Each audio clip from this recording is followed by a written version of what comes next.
Muy buenas tardes.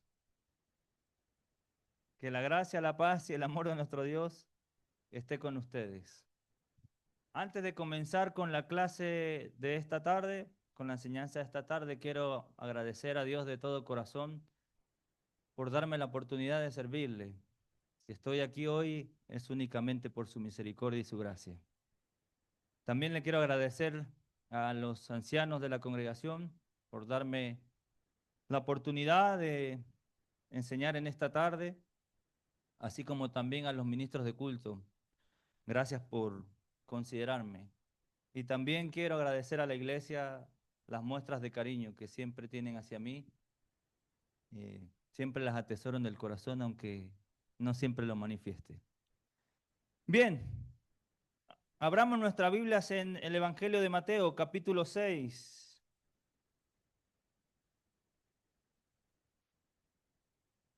Hoy vamos a estar estudiando un pasaje que es rico en enseñanzas para cada uno de nosotros.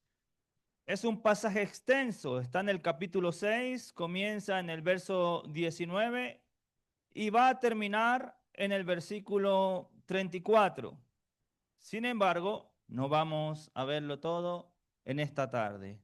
Este pasaje está inmerso en una de las enseñanzas más importantes y transformadoras que Jesús transmitió, como se conoce como el Sermón del Monte, que es lo que hemos estado estudiando a lo largo de estas semanas.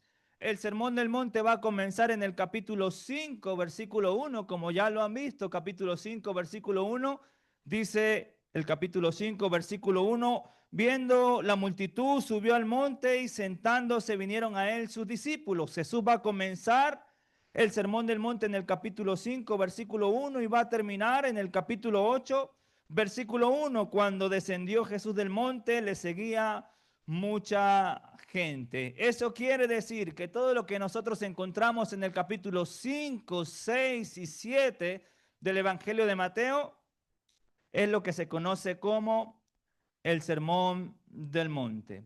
Es importante resaltar a quién Jesús dirige esta serie de enseñanzas, pues el propósito del Sermón del Monte es mostrar cómo se desarrolla la vida en el reino de Dios, el reino que se ha acercado, y cómo deben vivir su vida en todos los aspectos aquellos que pertenecen al reino de Dios. Por lo tanto, la enseñanza que nosotros encontramos en el Sermón del Monte está dirigida a quienes. Mire el capítulo 5, versículo 2.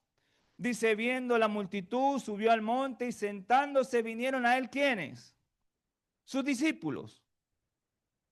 Y él, abriendo su boca, les enseñaba a quienes, a sus discípulos.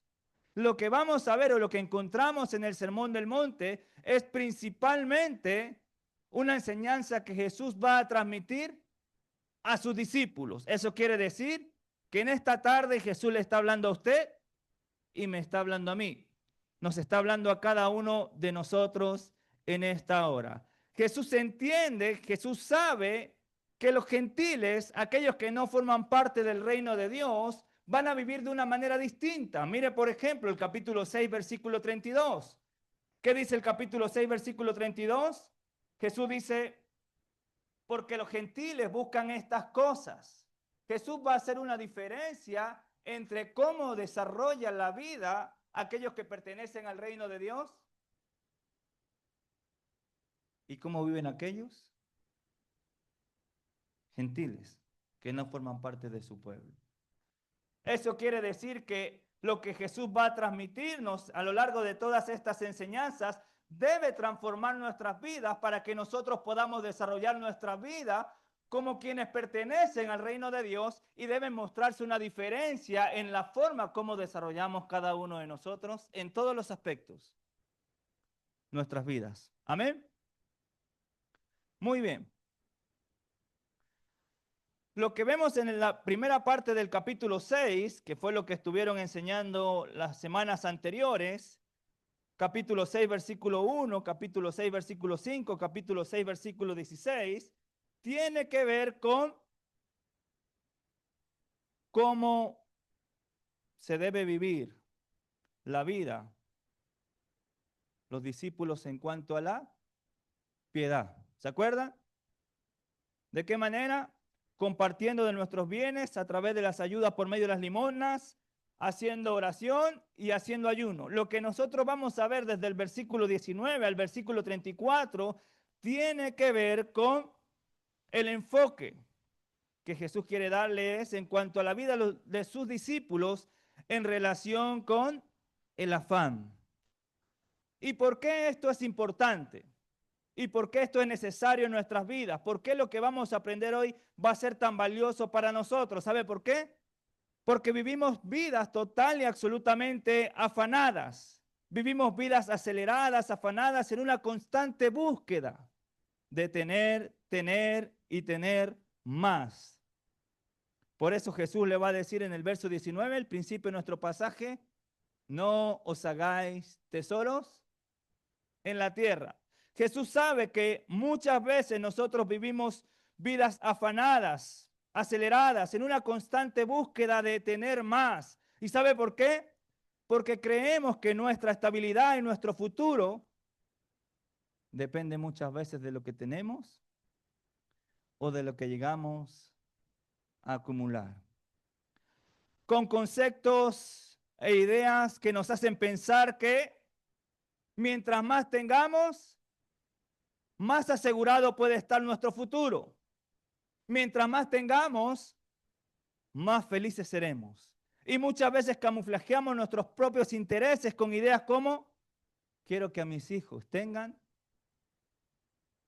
lo que yo nunca tuve.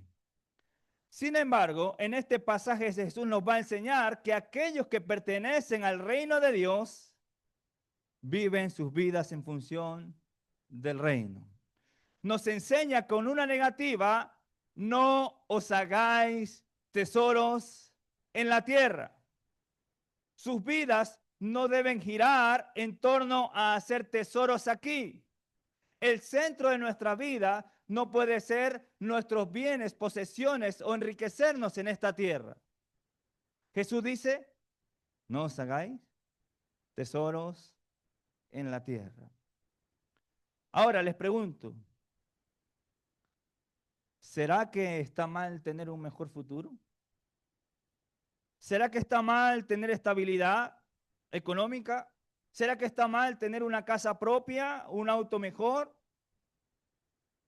La respuesta es no, no está mal. Entonces, si no está mal, ¿por qué Jesús nos dice que no hagamos tesoros aquí, en la tierra? ¿Por qué a Jesús le preocupa tanto que los que vivan en su reino no se enfoquen en estas cosas? La frase no os hagáis tiene que ver con guardar, almacenar, acumular, atesorar, reservar tesoros en esta tierra. ¿Por qué a Jesús le preocupa tanto que sus discípulos no se enfoquen, no pongan su mirada en las cosas de este mundo? ¿Por qué a Jesús le preocupa tanto que nosotros no vivamos en un desenfreno, a un ritmo acelerado, detrás de los bienes o posesiones que ofrece esta vida? ¿Sabe por qué? Por lo menos nos va a decir tres razones. La primera, capítulo 6, versículo 19. No os hagáis tesoros en la tierra, donde la polilla y el orín corrompen y donde ladrones minan y hurtan. La primera cosa que Jesús nos va a decir por la que no debemos hacernos tesoros en esta tierra es que la polilla y el orín corrompen y donde ladrones minan y hurtan. ¿Cuál es el sentido de lo que Jesús quiere decirnos al hablarnos de la polilla, del orín y de los ladrones? ¿Qué es la polilla? ¿Sabe usted qué es la polilla? La polilla es un bichito. Es un insecto que aunque parece muy pequeño e inofensivo, puede llegar a destruir y a comerse todo lo que está a su alcance. Todo. Ahora, ¿por qué Jesús toma este insecto y no toma otro? ¿Por qué Jesús habla de la polilla y no habla, por ejemplo, de las termitas? Me llama la atención. ¿Sabe por qué? Porque la polilla rompe, daña, quiebra, destruye, especialmente los textiles, escuche bien, que no usamos por mucho tiempo. O los alimentos que tenemos almacenados, aquellos que guardamos para poseer, pero no utilizamos. Entonces, ¿cuál es el sentido de lo que Jesús quiere enseñarnos? La polilla puede destruir todo aquello que nosotros tenemos en posesión, pero que no usamos. Aquello que acumulamos y guardamos, pero que no consumimos. En Job capítulo 4, versículo 19, cuanto más los que habitan en casa de barro, cuyos cimientos están en el polvo y que serán quebrantados por la polilla. La frase quebrantados por la polilla parece aludir al hecho de que los materiales de lana atascados por la larva de la polilla se vuelven tan frágiles que con un solo toque pueden llegar a destruirse. ¿Se dan cuenta lo que Jesús quiere decirnos? ¿Se dan cuenta por qué Jesús le preocupa tanto que los discípulos pongan su enfoque, su atención y vivan su vida en torno a hacer tesoros en esta tierra?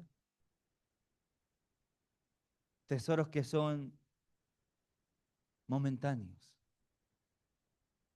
pasajeros, efímeros,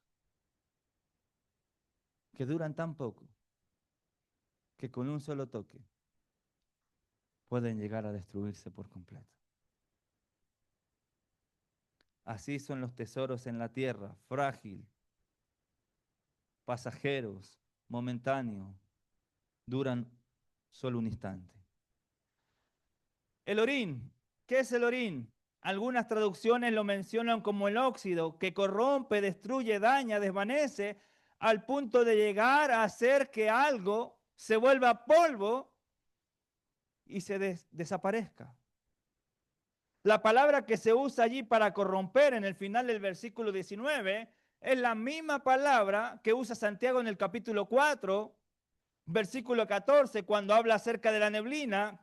4:14 de Santiago dice: cuando no sabéis lo que será mañana, porque ¿qué es vuestra vida? Ciertamente es neblina que se aparece por un poco de tiempo y luego se... La palabra desvanece es la misma palabra que usa Jesús para decir corrompen. ¿Sabe lo que eso significa? Que los bienes de este mundo son tan, pero tan momentáneos y pasajeros que lo vemos un instante, volteamos y ya no están. Que no duran. Son como la neblina. ¿Cuánto puede durar la neblina? Un instante.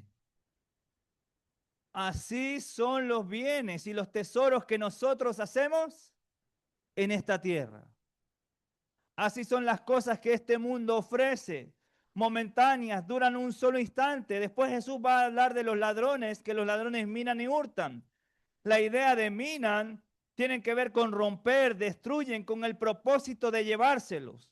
Los ladrones llegan en cualquier momento, pueden llevarse cuando nosotros menos lo imaginamos. Y todo por lo que por tantos años te forzaste, todo aquello que por tantos años luchaste, todo aquello que por tanto tiempo invertiste, en un segundo viene otro y se lo lleva. ¿Le suena a eso familiar? ¿Ven ustedes noticias? Así es la vida. Y así es lo que este mundo ofrece. La idea de lo que Jesús plantea, ¿sabe qué es? Es que todo por lo que tanto nos esforzamos y muchas veces concentramos todo nuestro tiempo, toda nuestra atención, todos nuestros pensamientos, en lo que involucramos todo nuestro corazón, en lo que depositamos toda nuestra confianza, en lo que tenemos puesta toda nuestra esperanza, donde muchas veces dejamos depositado todo nuestro corazón es pasajero, momentáneo, es efímero. Horas extras, noches sin dormir, tiempo sin congregarnos, poco tiempo en familia, descuido mis dones espirituales, no sirvo a la iglesia porque estoy preocupado de hacer tesoros en esta tierra y yo me pregunto, ¿para qué? Ageo capítulo 1, versículo 6. Esta es la realidad, hermanos. Sembráis mucho, recogéis poco. Coméis, no saciáis. Bebéis y no quedáis satisfechos. Vestís y no calentáis. Y el que trabaja jornal recibe su jornal en saco roto. Tanto esfuerzo por hacer bienes en este mundo. Sacrificamos tiempo en familia, sacrificamos tiempo para servir a Dios. Dejamos a un lado nuestros dones espirituales. Dejamos muchas veces de congregarnos. Y yo pregunto, ¿para qué? Para poseer bienes en este mundo que al final terminan por no satisfacernos. Sembramos mucho, pero la realidad es que recogemos poco. Comemos, pero no nos saciamos, bebemos, pero no nos sentimos satisfechos, nos vestimos, pero no nos calentamos y al final de cuentas, de todo el esfuerzo, el bolsillo sigue igual de vacío. Y si usted quiere verlo, se lo compruebo. ¿Es así o no?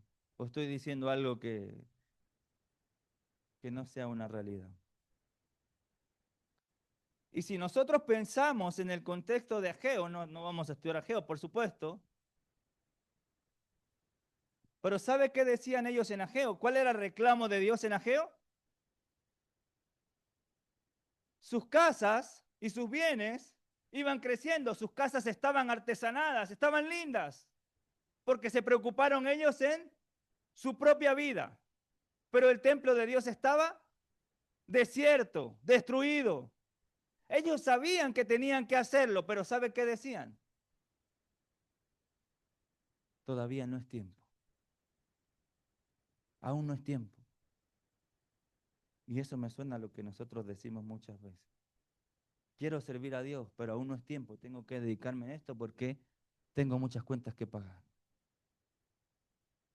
Porque me quiero comprar la casita. ¿Quiere que le diga algo, hermanito?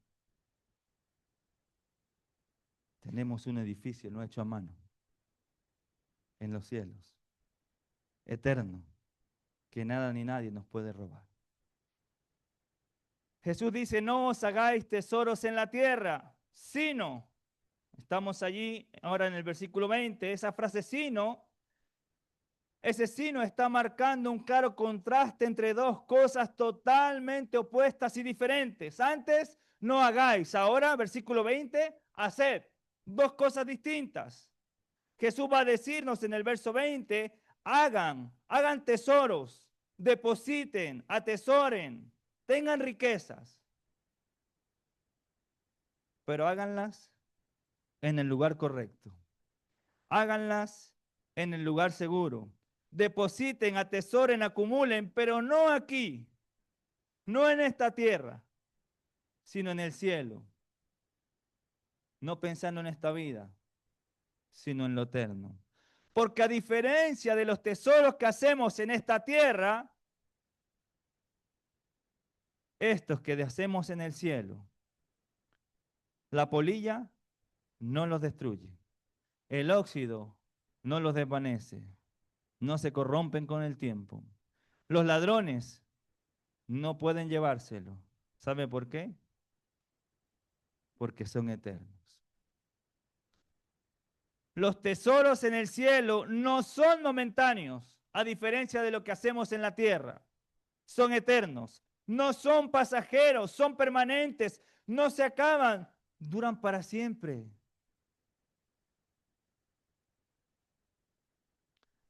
Lo interesante es que Jesús no le preocupan los tesoros, no le interesa lo que tienes o lo que acumulas. Jesús no está pensando en eso. Él no tiene sus ojos puestos en eso, pues tú vales para Él no por lo que tienes, sino por lo que eres. ¿Sabe lo que a Jesús le preocupa? Versículo 21. A Jesús le preocupa que donde esté tu tesoro, allí va a estar tu corazón. A Jesús le preocupa que donde esté tu tesoro, ahí estará tu corazón. Entonces, ¿por qué no tenemos que hacer tesoros en la tierra? Porque son momentáneos, pasajeros, efímeros. Y dos, porque van a determinar dónde está nuestro corazón. Jesús va a explicar eso. ¿Sabe por qué? Y es interesante que aunque nosotros lo sabemos, muchas veces la carrera por obtener bien en este mundo nos cega al punto de que no nos damos cuenta de que hay cosas más importantes. Jesús dice, donde esté tu tesoro, allí estará tu corazón. Donde esté tu tesoro, ahí estará puesta toda tu atención. Donde esté tu tesoro, allí vas a invertir todo tu tiempo. Donde esté tu tesoro, va a ser lo más valioso para ti. Donde esté tu tesoro van a estar tus anhelos. Gracias, campeón. En donde esté tu tesoro es lo que vas a invertir más tiempo y más esfuerzo. Allí va a estar tu corazón. Eso amarás por sobre todas las cosas. En eso pensarás la mayor parte de tu tiempo. En eso te esforzarás sin importar los sacrificios que debas hacer. Tu mente y tu tiempo y tu corazón estarán puestos en ellos.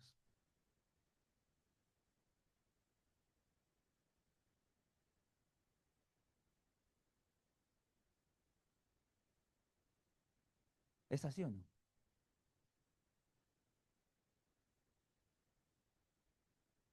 Me hicieron predicar y me hicieron predicar un tema que suena a regaño, para que me reciban otra vez.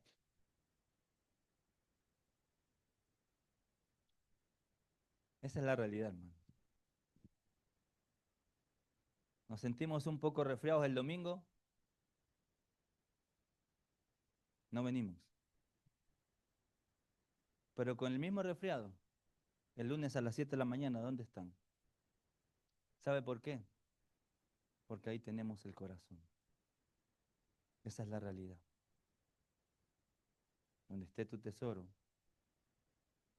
allí va a estar tu corazón. Lastimosamente, para lo que tiene que ver con esta tierra y los beneficios que esta tierra nos ofrece, no hay distancia, no hay tiempo, no hay sacrificio que no podamos hacer. Hay una realidad. Si nuestro corazón está puesto en ello, no habrá suficiente espacio para Dios en tu corazón. No habrá tiempo en tu vida para Él. Tus decisiones, lo que piensas y lo que haces no tendrá como un centro el seguirle, mucho menos el servirle. Pues tu corazón no está en Dios, sino en ti y en el deseo de tener bienes en este mundo. Pasamos a vivir confiando en lo que tenemos y no en a quién tenemos. Pasamos a confiar más en mis tesoros que en el dueño y dador de la vida. Pasamos a depender más de nosotros mismos y menos de Dios, el Dios que resucita a los muertos. Por eso hoy debes hacerte una pregunta profunda y sincera. La respuesta de ella será solo entre ti, entre tú y Dios. ¿Dónde está tu tesoro? ¿Dónde está tu verdadero tesoro? Porque dependiendo de cuál sea la respuesta, sabrás entonces dónde está tu corazón. ¿A quién realmente estás amando más? ¿Si a Dios o a ti mismo y tus propias riquezas? Decimos que dependemos de Dios, pero vivimos como si la vida dependiera de nosotros mismos. El punto de Jesús nuevamente no son los tesoros. Pues mire el verso 19. No hagáis tesoros. Verso 20, sino haced tesoros. Verso 21, porque no esté vuestro tesoro. El punto de Jesús no es si haces o no haces. El punto de Jesús es tu corazón. El punto de Jesús y la preocupación de Jesús es en tu corazón. ¿Dónde está tu tesoro?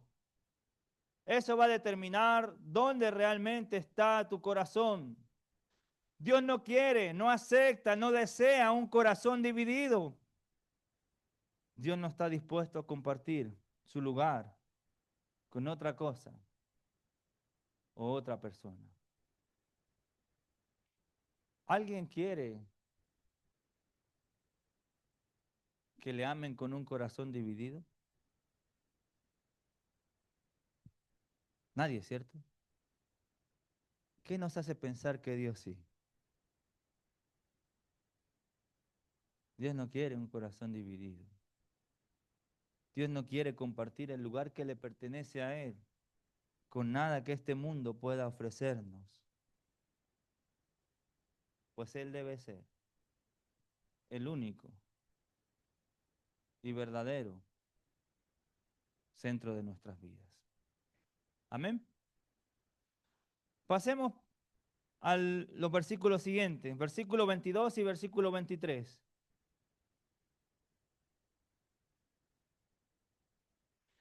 Lámpara del cuerpo es el ojo, así que si tu ojo es bueno, todo tu cuerpo estará lleno de luz. Pero si tu ojo es maligno, todo tu cuerpo estará en tinieblas. Así que si la luz que hay en ti es tinieblas, ¿cuánto más no serán las mismas tinieblas? Pareciese que Jesús cambiase de tema, ¿cierto? Pareciese que Jesús pusiese su enfoque en otra cosa, porque comienza a hablarnos del ojo bueno, del ojo malo, y pareciese que Jesús estuviese cambiando la dirección del tema de lo que está tratando. Sin embargo, no es así. Jesús sigue hablando de lo mismo. Ahora, ¿qué quiere mostrarnos en los versos 22 y 23? ¿Sabe cuál es el punto de aquí de Jesús? ¿Dónde tienes puesta tu mirada? El ojo es lámpara del cuerpo. ¿Qué quiere decir eso? Nuestro ojo es como una antorcha que llena de luz nuestra vida. Los ojos pueden llenarnos de luz o pueden llenar nuestra vida de la más densa oscuridad, incluso aunque creas que no estás haciendo algo malo o pienses que tu vida está llena de luz. Lo que mires, dónde está puesto tus ojos, dónde está tu enfoque, va a determinar la manera en cómo desarrollamos nuestra vida.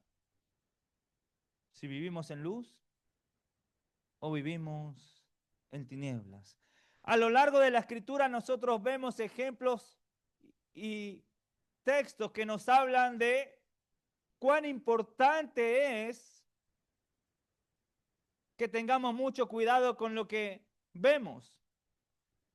Por ejemplo, en Job capítulo 31, en el verso 1, Job va a hacer pacto con sus ojos, porque lo que mira va a conducir sus acciones, va a determinar la manera como desarrolla su vida.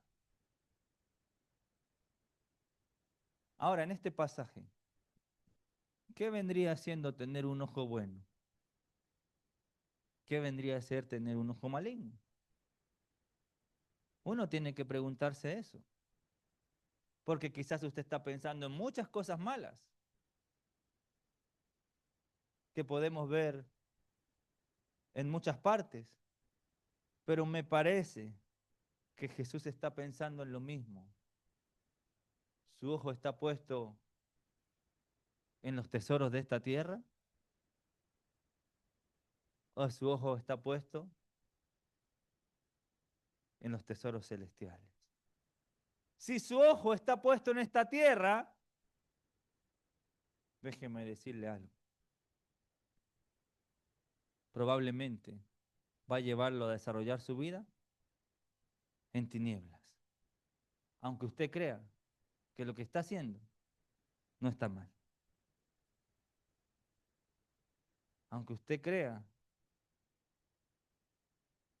que sus ojos están puestos en luz. ¿Qué vendría siendo tener un ojo bueno en este pasaje? Enfocarse en lo eterno. La palabra bueno que usa Jesús aquí en los versos 22 y verso 23 me llama mucho la atención porque el significado es simple, sencillo, sincero. Es interesante que aquí la palabra signifique precisamente eso. Cuando Jesús está hablando de riquezas, justo la palabra bueno tenga que ver con un significado de sencillez. La sencillez de propósito nos guarda de la red de tener un doble tesoro y por ende un corazón dividido. Ese sonó un suspiro de que está pensando o que está muy largo el tema. Después termina el verso 22, pero si tu ojo maligno, todo tu cuerpo estará en tinieblas. Pero mira cómo termina el verso 22. Todo tu cuerpo estará lleno de luz. La palabra luz que usa allí tiene que ver con resplandeciente. Si nos enfocamos en lo que realmente Dios quiere, vamos a vivir vidas resplandecientes para el Señor.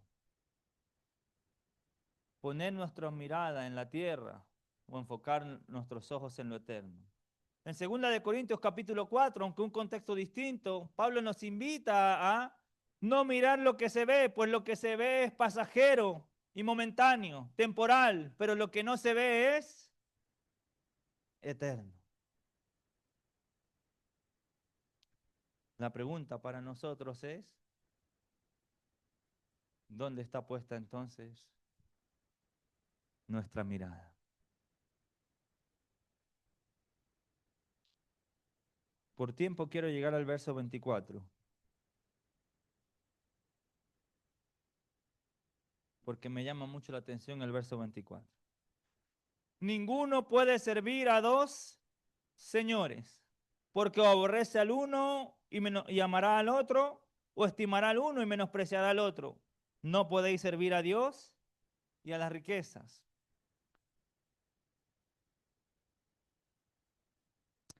Jesús comienza el versículo 24 diciéndonos, escuche bien, ninguno. La palabra ninguna es una palabra totalitaria o absoluta. ¿Sabe lo que eso significa? Que no existe forma de que no sea así. No hay nadie que pueda. No es posible. Repito, es imposible. Pero nosotros a veces decimos, no, no, pero yo sí puedo. Mire, yo me organizo bien. Yo organizo el tiempo. Entonces, invierto este tiempo en esto y este tiempo para el Señor. Y tratamos de estar sirviendo a dos señores, hermanito. No se puede. Ninguno puede servir a dos señores. No lo digo yo. ¿Quién lo dice? Jesús. La palabra servir que se usa allí viene de la palabra siervo, que como ustedes saben es dolus, que significa sirviente, esclavo. ¿Qué es lo que Jesús quiere decirnos entonces? El esclavo no vive para sí, vive para su amo. Todo lo que hace lo hace por él y para él. Su tiempo, su esfuerzo, su trabajo. Todo lo que hace lo hace para agradar a aquel que lo tomó como siervo. Ya no vive para sí mismo. Esto es interesante. Porque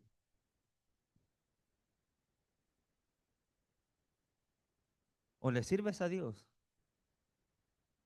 o Dios es tu amo.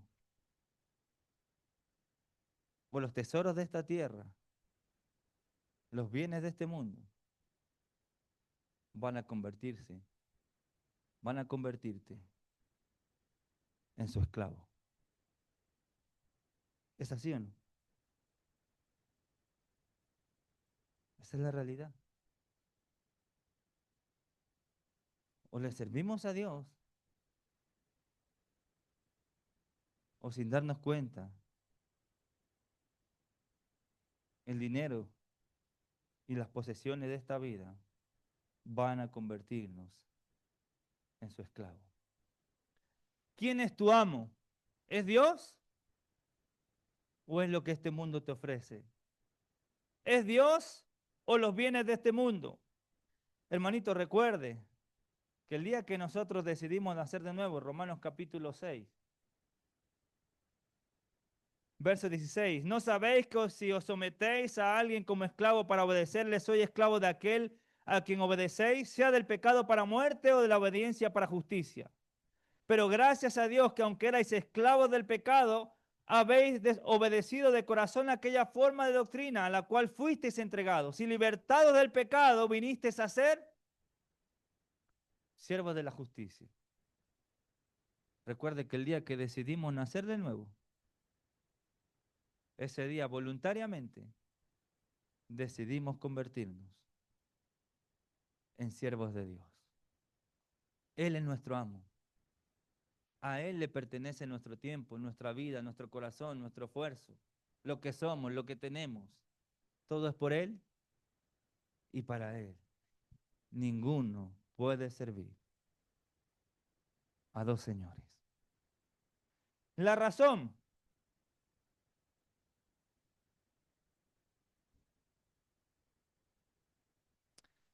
Bueno, la palabra que se usa allí, Señor, tiene que ver con amo.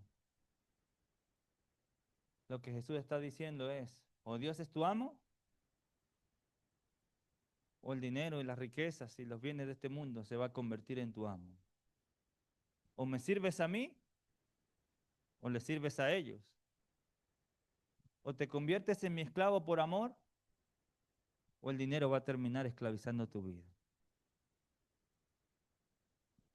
Ahora, ¿por qué no se puede servir a dos señores? Jesús va a enseñarnos la razón. Este pasaje tiene puros contrastes. Por ejemplo, tesoros en la tierra, tesoros en el cielo. Bueno, malo. Luz, tinieblas. Aquí en el verso 24 nos va a decir, o aborrecerás a uno y amarás al otro, pero a los dos al mismo tiempo, no. Estimarás al uno o menospreciarás al otro, pero los dos al mismo tiempo, no.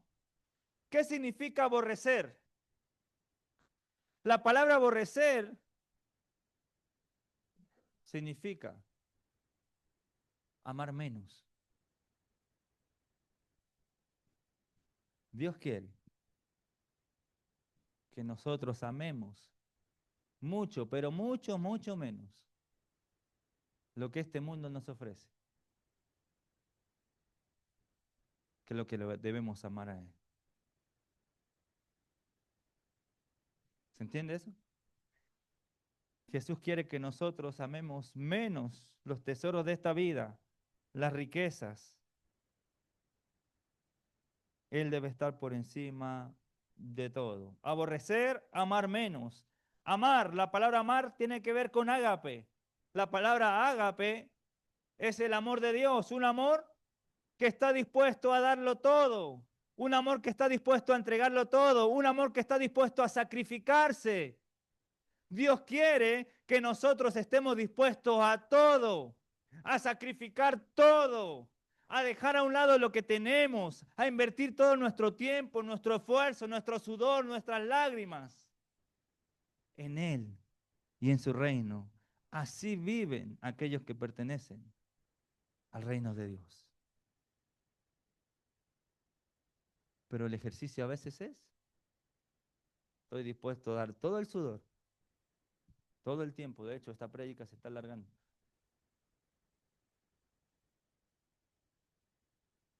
Por lo que este mundo ofrece. Jesús dice, tienen que tomar una decisión. Pero no, ninguno puede servir a dos señores. Sigue diciendo, estimar. La palabra estimar tiene que ver con mantenerse firmemente adherido, estar adicto a una persona. Jesús quiere que nos adheramos a Él al punto que no queramos separarnos de Él por ninguna razón o ninguna causa.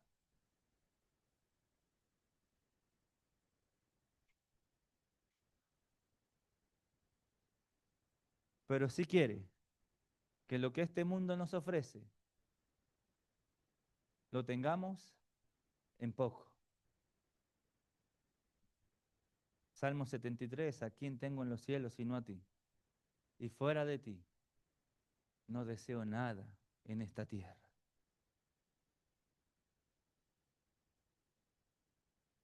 ¿Qué pasó con el joven rico? ¿Por qué se fue triste? ¿Cómo se van a ir ustedes hoy? El joven rico se fue triste, ¿sabe por qué? Porque tenía muchas riquezas, pero porque tenía su corazón puesto en ellas. Y quizás usted pueda decir en este día, Raúl, pero es que usted no entiende, no sabe, no conoce las dificultades que estoy teniendo. Usted no sabe por todo lo que estamos pasando. Usted no sabe lo que es que está llegando fin de mes hoy y todavía no tenga cómo pagar el arriendo. Usted no sabe por qué tengo que invertir horas extras y sacrificarme. Es fácil pararse ahí y decirlo todo lo que usted dijo, pero usted no conoce mi realidad. Y yo le voy a responder, es verdad, yo no lo sé. Pero hay alguien que sí lo sabe. Y mira lo que va a decir el texto. En el versículo 32.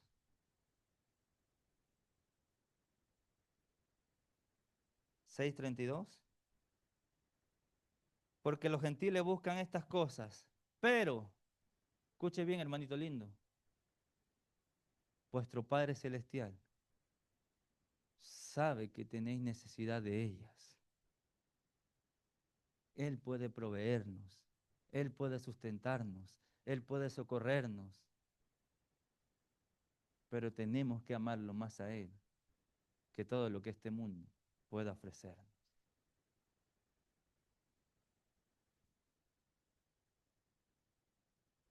Y como Él sabe las cosas que tenemos necesidad, en el pasaje siguiente, que lo vamos a estudiar más adelante, o lo vamos a estudiar más adelante, no lo sé, Jesús va a decirnos, no se afanen, no se preocupen en sobremanera. ¿Sabe cuál es el problema? Bueno, hay varios problemas. Con esto voy a terminar ya. Que no entendemos. Mire el 26. 6:26. Mirad las aves del cielo que no siembran ni ciegan ni recogen en granero. ¿Y vuestro Padre Celestial? ¿Quién las alimenta? Mire el versículo 30, y la hierba del campo que hoy es y mañana se echa en el horno, Dios las viste así. ¿Quién las viste así? ¿Quién sabe que tenemos necesidades? El problema es que no hemos entendido que no se trata de nosotros, sino se trata de Él.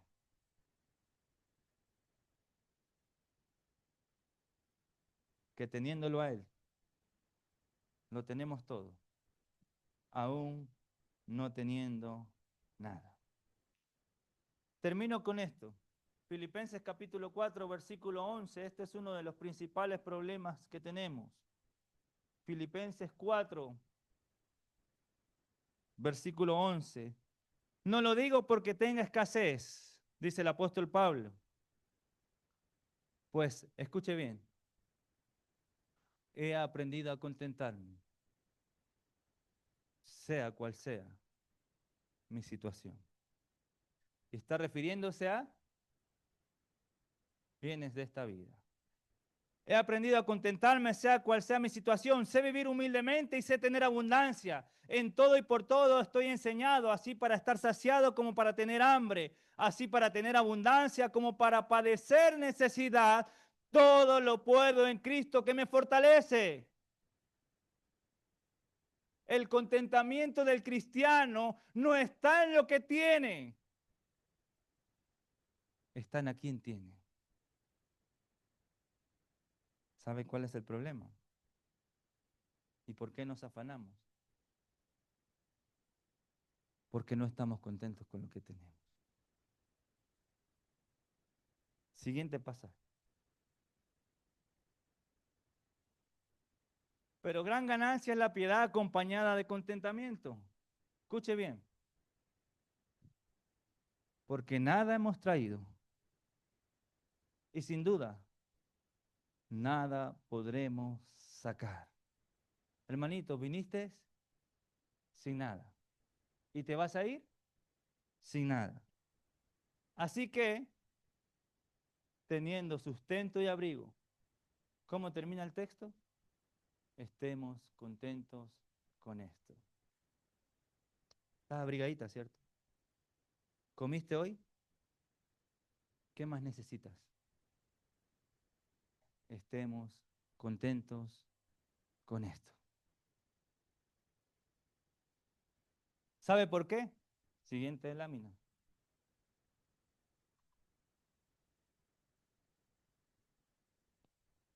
Este es el verso que sigue. Porque los que quieren enriquecerse caen en tentación y lazo y en muchas codicias necias y dañosas que hunden al hombre en destrucción y perdición.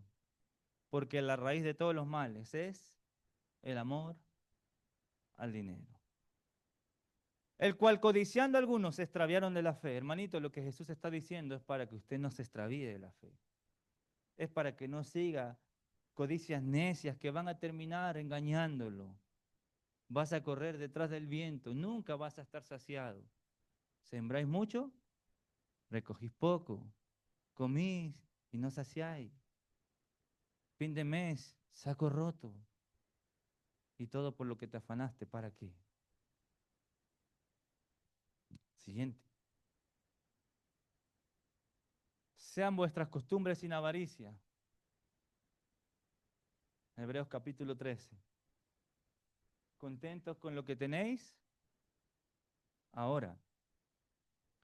Porque Él dijo, escuche bien, no lo digo yo, lo dijo Él, no te desampararé ni te dejaré. De manera que podemos decir confiadamente, el Señor es quien te ayuda, quien te sustenta, quien te sostiene. Él es tu ayudador. Por eso podemos decir confiadamente, Él no nos va a desamparar. Salmo 37. Joven fui y envejecí. Ese soy yo. Y no he visto justo desamparado, ni su descendencia que mendigue pan. ¿Sabe cuál es el problema entonces? Que muchas veces no estamos contentos con lo que tenemos. Queremos más. Y mientras más tenemos, más gastamos y más queremos. Porque al final de cuentas ni siquiera es que mientras más tenemos vivimos mejor. Vivimos igual endeudados y viendo a ver cómo pagamos cuenta a fin de mes.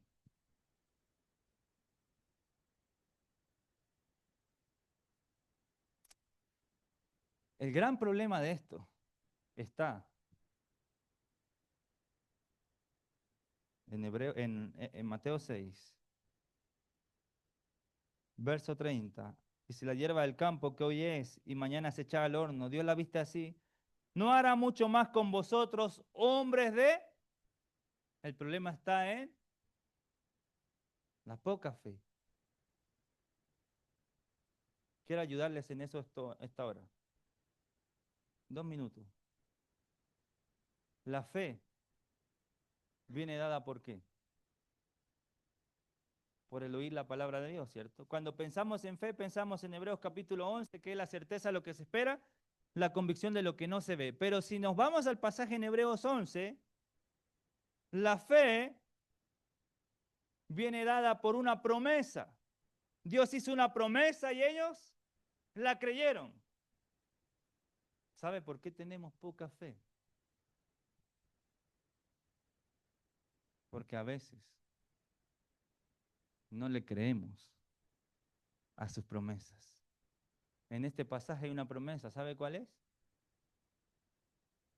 Busca primeramente el reino de Dios y su justicia, y todas las demás cosas serán dadas por añadidura. ¿Le crees al Señor? ¿Le crees a la promesa? Entonces, vivamos nuestra vida haciendo tesoros en los cielos. Que Dios les bendiga.